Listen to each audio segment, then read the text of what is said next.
Bismillahirrahmanirrahim. Урматтуу ажылар, биз азыр эки өтө берекелүү орунда жана заманда турабыз. Биринчиси, ар бир кылган жакшы амалыбыз 100 миңге тете болгон Аллахтын үйү Харам мечитинде Кабанын алдында турабыз.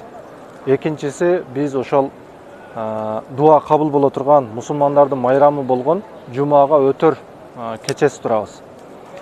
Бул күндөрдү ганимет билип, биз дуаларды кылып, жакшы амалдарды кылыш ар бир мусулмандын милдети. Ошондой эле, урматтуу ажылар, ким бул жерге умра жана ажылык амалыны кыла алат десе, уламаларыбыз айтат, жер асман жаралыштан 50 миң жыл мурда ким талбияны лаббайк Аллахумма лаббайк дуасын окуган болсо, тагдырында болгон болсо, ошол инсан гана келе алат дейт. Демек, сиздер ошондой бактылуу, ошондой Алла субхана тааланын меримине түшкөн инсансыздар.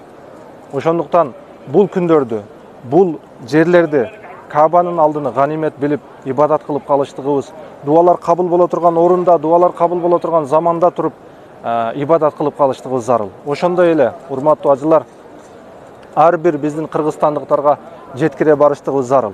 Себеби Алла Таала Куранында «Ал-мал вал банун зинатул хаятид дуnya» мал менен бул бала чака, бул жашоонун кооздугу деп айткан. Ошол сиз менен биз таап аткан малды кымбат деп билип, ушундай Алланын Кабасын зиярат кылбастан, харамына келбестен, ажылык жана умра амалдарын өтөбөстөн дүйнөдөн кайтыш болуп кетүү, бул өтө бактысыздык. Себеби Алла Таала Куранында «Атиммул хаджа вал умрата лиллах» Алланын ажылыгын жана умрасын өтөгүлө деп милдеттендирилген, милдет кылган. Караңыз, Алла субхана тааланын ажылыгы бул фарз амал. Ар бир мусулман, кудурети жеткен адам, эркек аял кылышы зарыл. Ал эми умра амалы, канчалаган биз акчабызды тойлорго, канчалаган ысырапкерчиликке, канчалаган дүйнө акыретибизге пайда бербеген нерселерге жумшап жатабыз. Бул, урматтуу туугандар, жеткире барыңыздар, ар бир кыргызстандык ошол кылып аткан, жумшап аткан малдарын умрага Алла Тааланын үйүнө жумшасын. Аллах Тааланын үйүнө жумшасын. Ар бир кылган амалын 100 эсеге эселентип кетсин. Пайгамбарыбыз саллаллаху алейхи вассаламдын берекелүү кабырын зиярат кылып кетсин.